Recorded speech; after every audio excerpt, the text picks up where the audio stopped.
Hello, I am Spirit Walker, your host, and welcome to Forgotten Wisdom channel on YouTube. Today we're back in the schooly kitchen, and we're still parked out in the wilderness of the San Francisco Peaks in northern Arizona.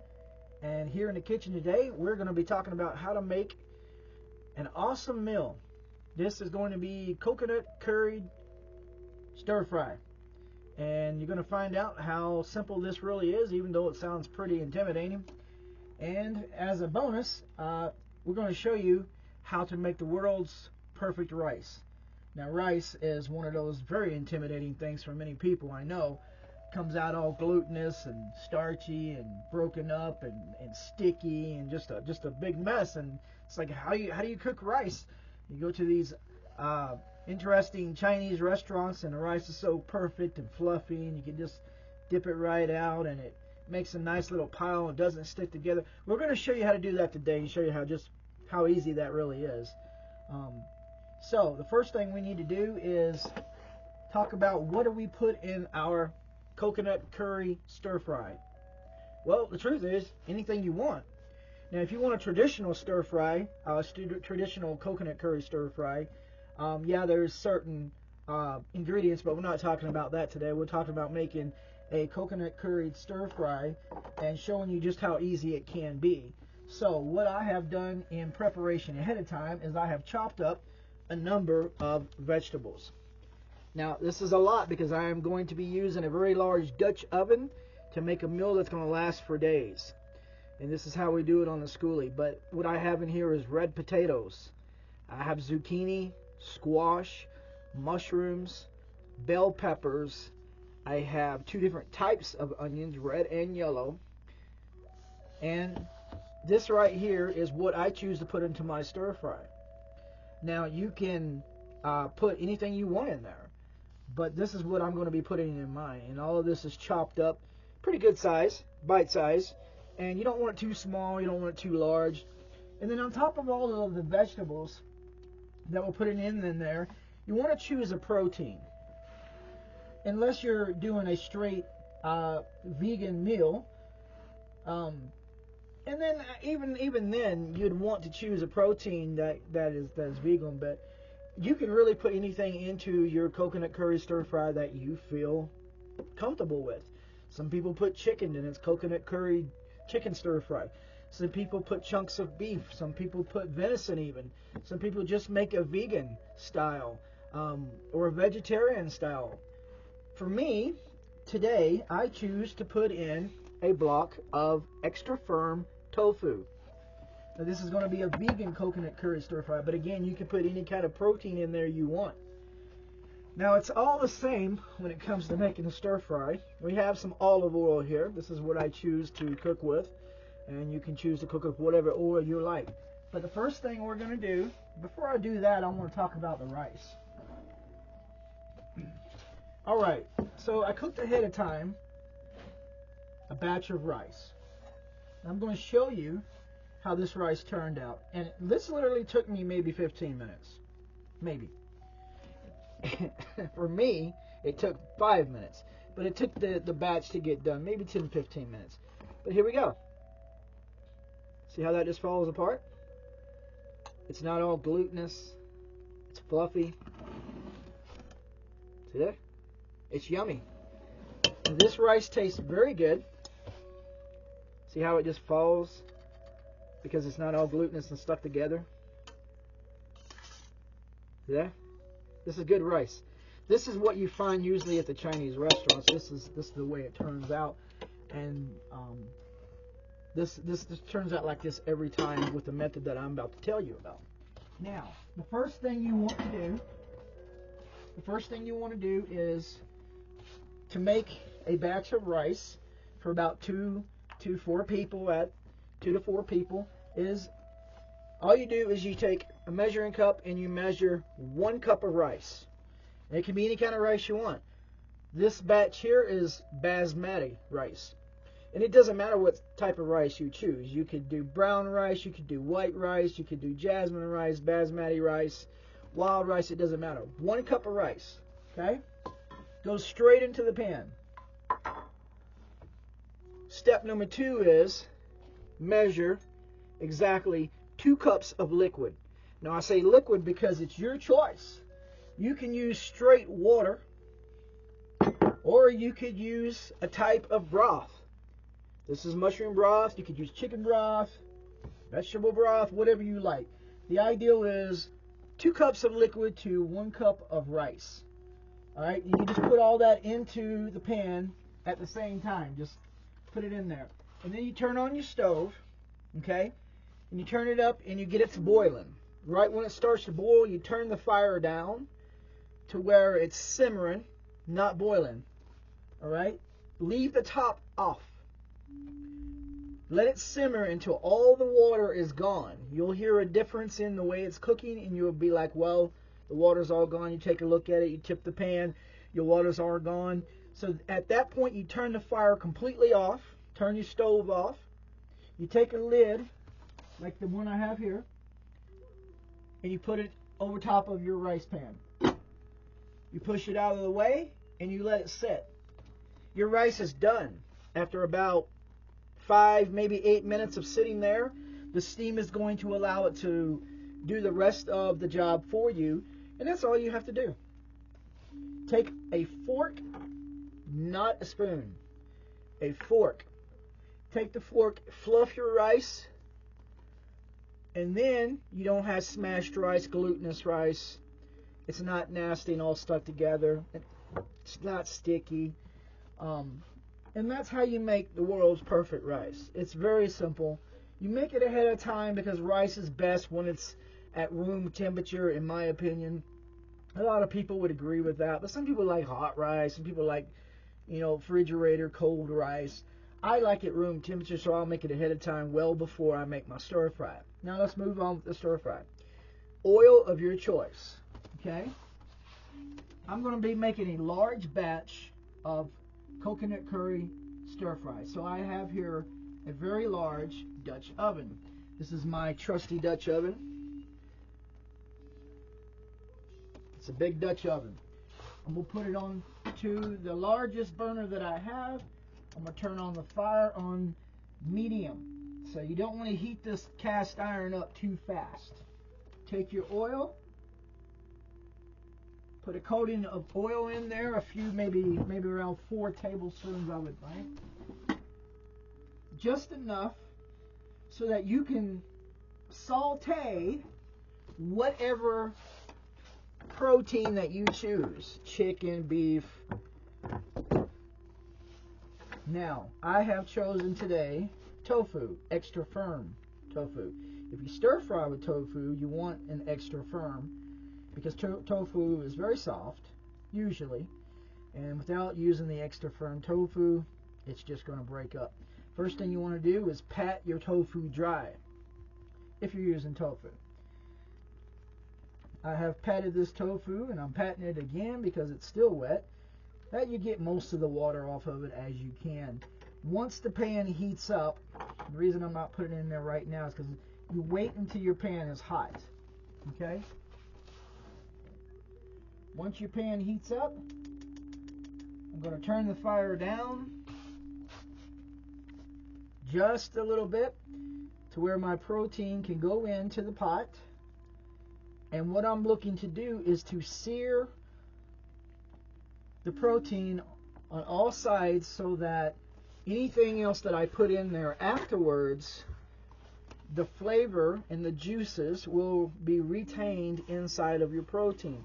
Now this is a good practice to do with any kind of protein that you're going to be cooking with, whether you're going to put it in the oven or not. It's always good to sear all sides of your protein so that you lock in those juices. And once this gets hot, we'll put the protein in there. In the meantime, let's talk about some of the spices and seasonings and sauces that I'm going to be using in my coconut curry stir fry vegan style. This is my choice of coconut milk. Okay, you want to choose a good grade coconut milk. This is non-GMO, it says it right there, and this is a good grade. This is a good price. I'm going to be using probably 1 can of this, and I'm going to stretch my coconut milk with a type of broth. You can use any broth you want.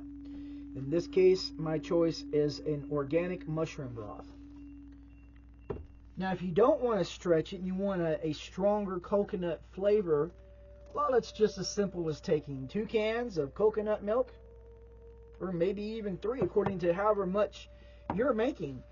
Basically, you want most of the liquid in there so that your vegetables are mostly covered. You want all the liquid in it mostly covered. Okay, you don't want it real deep, but you want to be able to see a little bit of the vegetables poking up here and there, so not too much liquid, so that it can still cook really well. So I'm going to take the coconut milk. I'm going to put 1 can of coconut milk into my stir fry. I'm going to stretch my coconut milk with some broth. Then it's just a matter of putting in some seasonings. You want to put in a little salt, and in this case I use pink Himalayan sea salt. A little salt. A little granulated garlic powder. Gotta have that. I'm going to be putting in some black pepper. And when you cook with black pepper, it gets hotter or spicier when you cook with it, the longer you cook with it.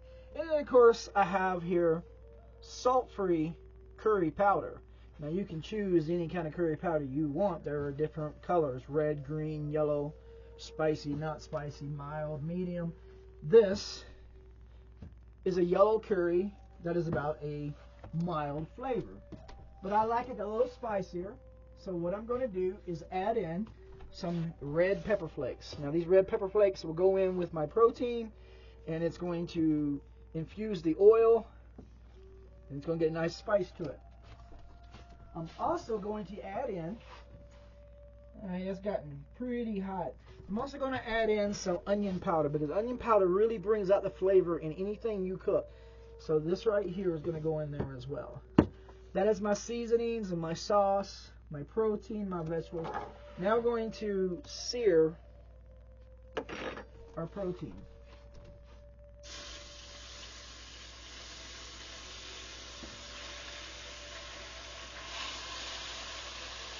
You put it in there just like that. That cast iron is pretty hot. You let it sit here on one side for a little bit.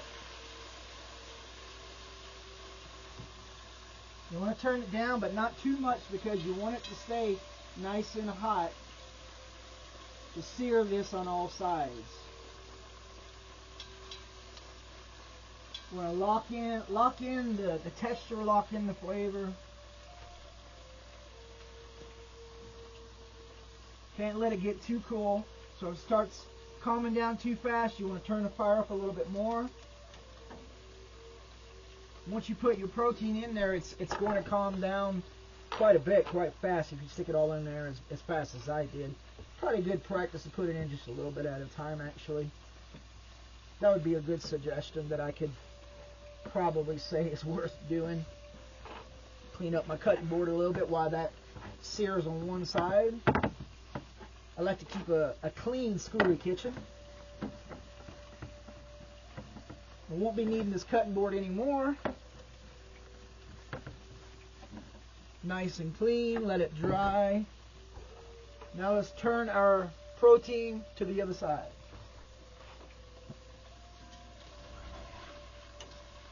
It turns very well because I put enough olive oil in there. I hear it cooking pretty well. It's speeding back up the sound. It tells me that I've got my fire just where it needs to be. Alright, now I'm going to add in some red pepper flakes to give it my spice. This is my chosen method of spicing up my curry. You can choose cayenne pepper or any kind of peppers you want, any kind of, maybe no pepper, maybe you like it a little mild. Always add in your spice that's going to actually make it hot with your protein, and it infuses the oil. Stir that around just a little bit.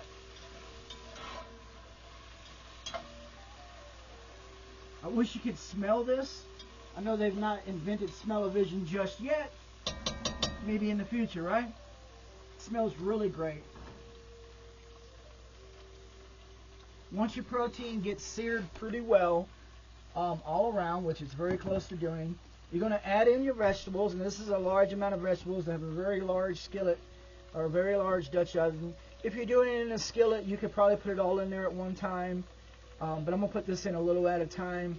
That way it doesn't take the heat down too fast.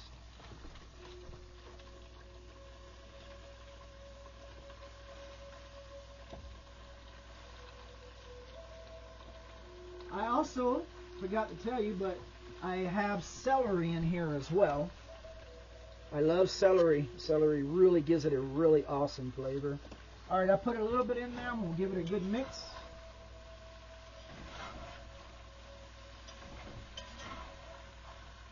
Starting to look beautiful. A little bit more vegetables.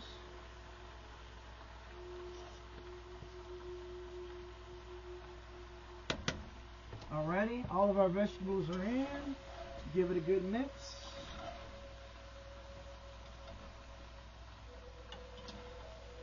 I love cooking in Dutch ovens. The flavor that it retains from all of your cooking projects is immense. It is amazing. Don't ever wash your cast iron with soap and water unless it gets sticky. Over time, it can get sticky. Keep it really flavorful. Alright, so we have quite a bit of vegetables in there, so I'm going to take both cans of these coconut milk, and I'm going to open this can. The other can has already been opened. Notice I gave it a nice little shake before I opened it. Some of you veterans may like this. I'm using a P38,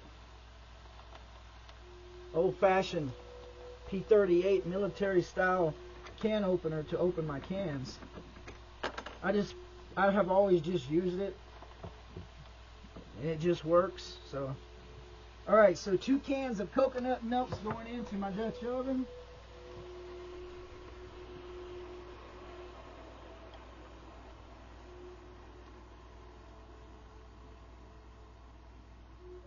You can hear that calm down as that liquid gets in there and does its job. Oh, that tastes so good. Make sure I get all of the awesomeness out of the can. Awesomeness. I don't like to waste. Who does? These days, food's so dang expensive. You can't really afford anything. Can number 2 going in. Now this is a good bit of coconut milk. It's a good bit of vegetables and protein in here. So this is going to do pretty well. Clean the can out. Make sure I get all of that awesome, yummy, flavorful coconut milk out of there.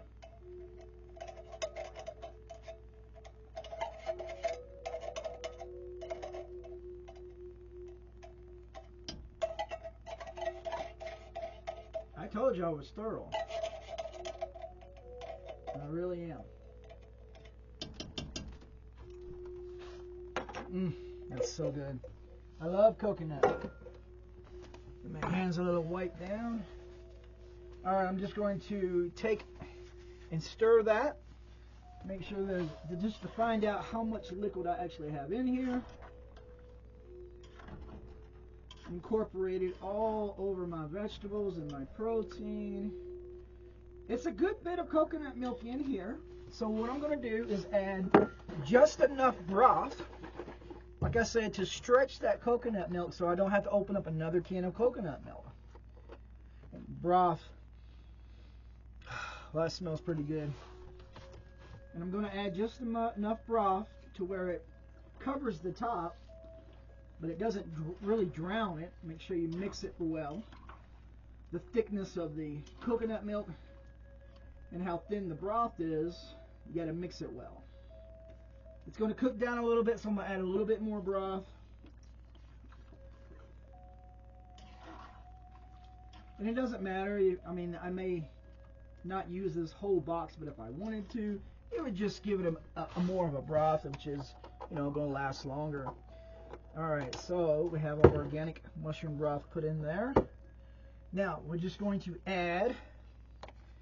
Now all of these seasonings I add to taste. So first we start with the garlic. I use garlic powder in just about everything I cook, so I have a good idea about how much garlic powder to just sprinkle in there. Next up is black pepper. Now I go careful with this because it's true, the longer you cook this, the more spicy it gets, the hotter this will become. So I'll put just enough in there, maybe a couple teaspoons. Put some of this onion powder in there. Onion powder is so awesome, and no matter what you put it in, it's going to bring the flavor way out. Oh, it is okay. All right, now here is the curry powder. Again, the curry powder goes in. I cover the top, and then I stir it and I analyze it. Make sure this powder gets really blended in there slowly so it doesn't clump. Although it'll melt. It's not like flour. It takes forever to unclump. If it clumps up, it will melt pretty fast. That's been my experience in a way. Now what you're looking for is you want a sauce that's a golden yellow. A mixture of the coconut milk and the curry powder is going to make this golden yellow. It's really nice. Alright, so that's looking golden yellow. Now the only thing I did not put in is my pink Himalayan sea salt. And the reason is because if you put salt in right now in the beginning of your cooking process, it makes things like the potatoes and the onions and all that take longer to cook. So you always wait to the end, or just about at the end, to add any kind of salt, and that is a cooking secret. I'm going to just test my broth before it gets too hot. Alright, so I think it needs a bit more curry powder. Now see, this is how you do it. It's always to taste. I'm going to put a light coating across the top. Not too much because this is strong stuff. Blend it in slowly.